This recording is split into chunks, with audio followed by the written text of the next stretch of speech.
Hi friends, எல்லோருக்கும் இனிய தமிழ் புத்தாண்டு நல்வாழ்த்துக்கள். இன்றைக்கி செவ்வாய்க்கிழமை, சதய நட்சத்திரம், பரபவ வருடம் பிறக்குது. நம்ம எல்லாருக்கும் இந்த வருஷம் மிக மிக சிறப்பாக இருக்கும் அப்படின்னு நான் நம்புகிறேன். கடவுளையும் கும்பிட்டேன், உங்களுக்காகவும் கும்பிட்டேன், நீங்களும் எனக்காக கும்பிட்டுக்குவீங்க அப்படின்னு நம்புகிறேன். எல்லோருக்கும் இனிய தமிழ் புத்தாண்டு நல்வாழ்த்துக்கள்.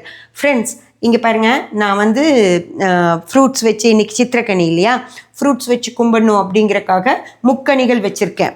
பலாப்பழம், மாம்பழம், வாழைப்பழம், அதுக்கப்புறம் நான் ரெகுலராக எனக்கு வீட்டுக்கு வாங்குகிற கிரேப்ஸு, கொய்யாப்பழம் எனக்கு ரொம்ப பிடிச்ச பழங்கங்கிறதுனால அதுவும் வச்சு கும்பிட்ருக்கேன். தேங்காய் உடைச்சி, தேங்காய் தண்ணி, இது மட்டும்தான் வச்சு கும்பிட்ருக்கேன். எங்கள் வீட்டு பூஜை அறையில் எப்போவுமே ஒரே ஒரு விளக்கு தான் இருக்கும். இன்றைக்கும் பாருங்கள், ஒரே ஒரு விளக்கு. வீட்டு செடியிலேயே பொறிச்ச பூக்கள், செம்பருத்தி, அரளி, இதுதான், வேறு எதுவுமே இருக்காது. இங்கே ரெகுலராக மயில் நிறையா இருக்கும், அதனால் எனக்கு மயில் ரெக்கை கிடச்சிட்டே இருக்கும். அது வச்சு சாமி ரூமில் என்கிட்ட இவ்வளோ தான் ஃப்ரெண்ட்ஸ் இருக்குது. இது மயில் ரெக்கை நான் வச்சுருக்கிறது கூட என்னோடய சந்தோஷத்துக்காக. முருகர் இருக்கார், மயில் ரெக்கை இருக்கணும்னு சொல்லி வச்சுருக்கணும், தவிர அதுக்கு எந்த சென்டிமெண்ட்டோ ஏதாவது வரும்னோ அப்படியெல்லாம் எதுவுமே கிடையாது. இதுதான் நான் வச்சு கும்பிட்றேன். வேறு எந்த சாமி பொருள் அப்படின்னு சொல்லி ஒரு பொருள் கூட இருக்காது. உங்களுக்கு 3 வருஷமாக என்ன நல்லா தெரியும் இல்லையா?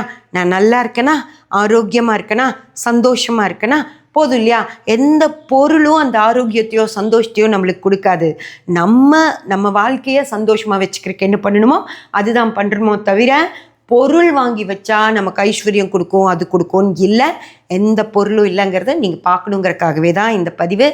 பூஜை ரூம் டூரே ஒரு பதிவில் போட்டிருக்கேன். அந்த பதிவோட லிங்க் கீழே ப்ளே பட்டனில் இருக்கும். நீங்கள் ப்ளே பட்டன் அழுத்தினீங்கன்னா அந்த வீடியோ போய் பார்க்கலாம். ஃப்ரெண்ட்ஸ், எல்லோரும் பாருங்கள். இன்னைக்கு ரொம்ப சந்தோஷமாக நிறைவாக கொண்டாடுங்க புத்தாண்டை. எல்லோருக்கும் இனிய தமிழ் புத்தாண்டு நல்வாழ்த்துக்கள். சந்தோஷமாக இன்னைக்கு செலிப்ரேட் பண்ணுங்கள். தேங்க்யூ.